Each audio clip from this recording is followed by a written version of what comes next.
Hello, Commanders! I'm Rookery, and I recently had the chance to preview the brand new Guild Wars 2 Cookbook, thanks to Inside Editions and ArenaNet. Food has always been at the heart of Tyria, and with 60+ recipes narrated by the in-universe character sous chef Oxbone, Guild Wars 2 Feasts of Tyria offers a whole new delicious level of immersion for players, while also giving you a code for a rare spear cosmetic. Given that I love Kantha and real-life Korean food, I picked out the kimchi tofu stew. Since I don't have sous chef Oxbone with me, let's cook the recipe together. First, we'll make a fish broth with stock, kombu, and dried anchovies. The author Victoria recommends getting ones large enough that you can remove the head, but the tiny ones were on sale, so YOLO! While the broth gets its steep on, let's get our chop on. Don't judge my knife skills, I don't normally main hand dagger.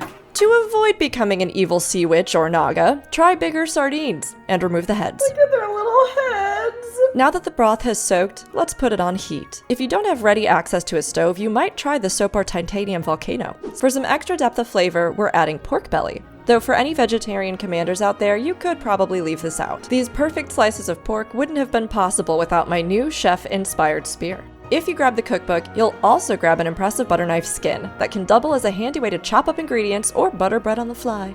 I cannot, in good conscience, recommend you barehand blazing hot food in a pan full of scalding oil, but that's what I did, so live your best life. Drain out the cursed, but delicious, fish flavoring your broth. Add kimchi. If you like it spicy, pick a spicier Korean brand kimchi. Throw in your onions and green onions. Personal tip, try not to stir your ingredients out of the pan and all over the floor. Garlic goes in last because it cooks quickly. We'll let that cook down, then transfer it over to a bigger pot. You can keep it in the pan to finish, but I doubled the recipe so we'd have leftovers. Now it's time to get seasonings in. Gochujang and gochugaru are both made with Korean red peppers. Put in less gochugaru if you want less heat. Kimchi juice next, brown sugar, salt, and pepper. Lastly, in goes the medium firm tofu.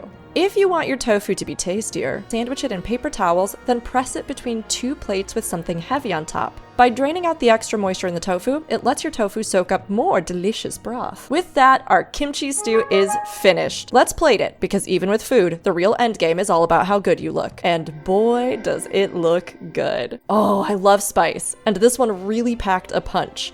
This was such a delicious recipe, and everyone in our house loved the savory but tangy flavor of the stew. Make your own home feasts by picking up Guild Wars 2 Feast of Tyria, recipes from Kryta to Alona. Available at Amazon and wherever books are sold. Get cooking, Commanders!